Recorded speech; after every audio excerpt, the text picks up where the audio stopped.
we need to talk about JD Vance. What I'm about to share is the fan theory. It is complete and total hearsay, meaning you're about to hear me say it. Some of you know that JD, the vice president, 48 we're calling him, we met in 2017 at a Montgomery County, Ohio GOP event. At the time, he was, let's say, naked-faced and appeared to not have worked out in it. He also had a bit more of the,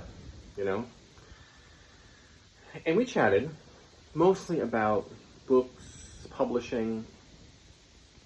He seemed to have aspirations about business and investing, particularly investing in America, as he had witnessed firsthand the destruction of rural America, small town America, Midwestern America, Southwest Ohio, where I also hailed from, due to unfavorable trade policy.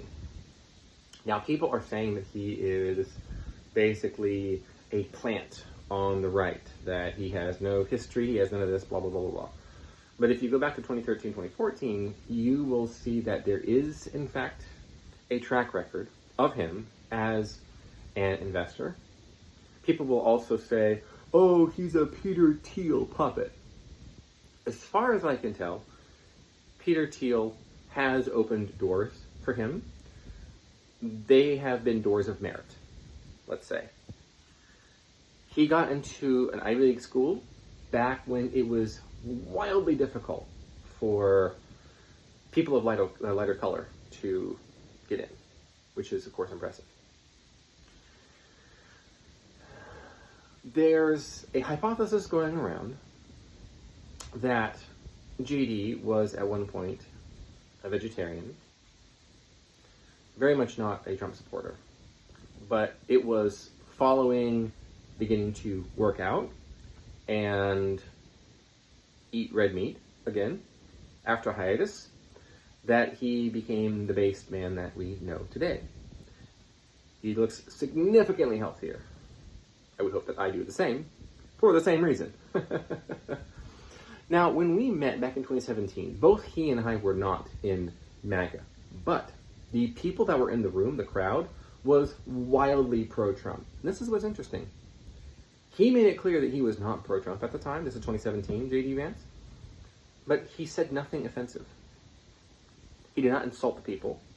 He said we disagree. But what we do agree on is the future of the Republican Party. And that's when I realized that the sort of pro-interventionist, profit first above all type of anti-populism of the GOP that I grew up with, the rapture Americans who are all like, Israel is our greatest ally, we need to intervene over there so the rapture can happen and only 144,000 Jews will be left alive. That's what they actually believe, people, the evangelicals. Please look it up. Please look it up. There's a reason the Bush administrations and the Obama clan have done what they have done, and there are religious motivations for it. Complete disaster. But JD Vance is not of that party. So what was interesting to me is seeing JD Vance being in complete and total rapport with the room of majority baby boomers and Gen X, like OG MAGA people wearing the red hats, right? I wasn't one of them, he wasn't one of them, but he was endearing to them and vice versa. Just incredible content.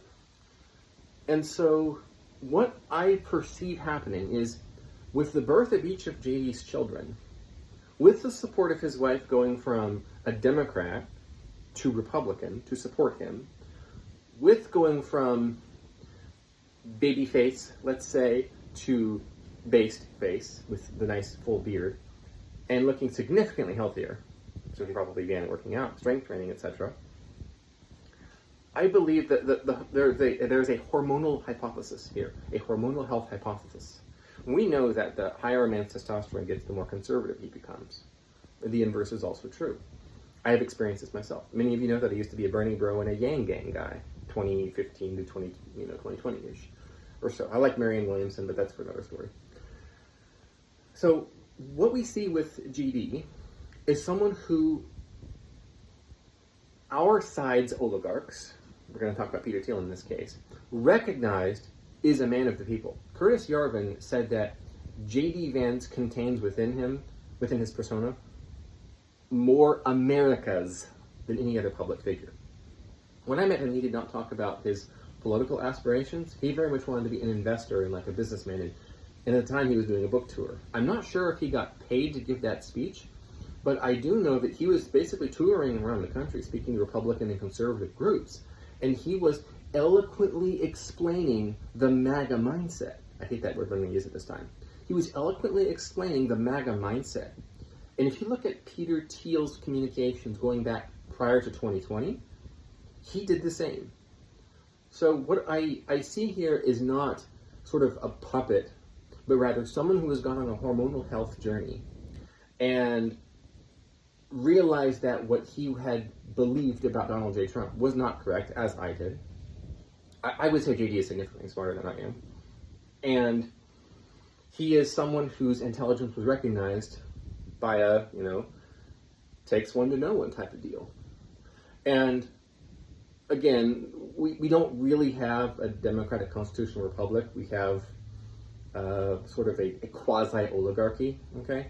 That's just the reality. There's a new American aristocracy, and if you're going to pretend that there's not an elite on both the left and the right, well, sorry, I can't help you. This is not the account for you.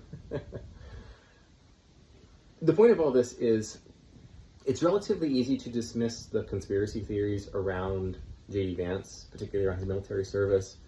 I don't believe he claimed to have been in combat. He was in the Marines, but he was something like a photojournalist, combat journalist, something like that, reporter, and he was very open about that.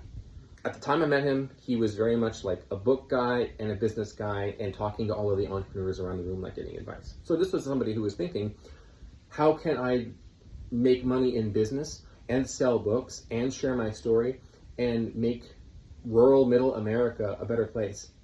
He said to a woman in the room, a young woman from Middletown, he said to her something like, I'm from the America that calls our grandparents Meemaw and Papaw.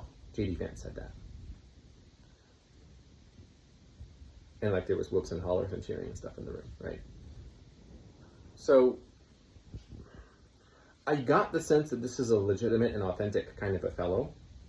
And I don't believe a lot of the extrapolations that he's sort of planned, that he's a secret neocon. No, he's just somebody who was fat and unhealthy, like me. Sorry, JD. I mean, it's true. We see your pictures, okay? You met me. We met each other, okay? We don't have to hide. And we went on inward transformation journeys. He simply had a supportive wife that I think motivated him and drove him. And with the birth of each of his children, he has 3 children, I have 3 children. That will change a man when you realize that you're responsible for the future.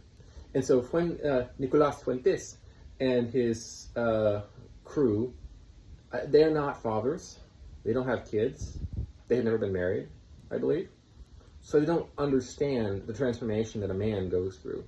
So they're basically adolescents. They're basically teenagers, sort of a teenage rebellion. My favorite part of the story is the hypothesis that there was a brief vegetarian phase for JD Vance when he wasn't working out, and you could tell when you look at all my old photos. And then his politics followed his health transformation and also his business success. And he was, in my opinion, recognized as a great American genius, the sort that we used to produce all the time in Southwest Ohio, in Oklahoma, Kansas, Iowa, that has really been left out by the left-wing elites. And as the right has surrendered elite status, all institutions have been overcome by left-wing elites.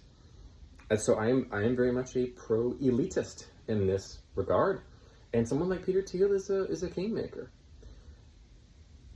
My position is that JD Vance simply merits that.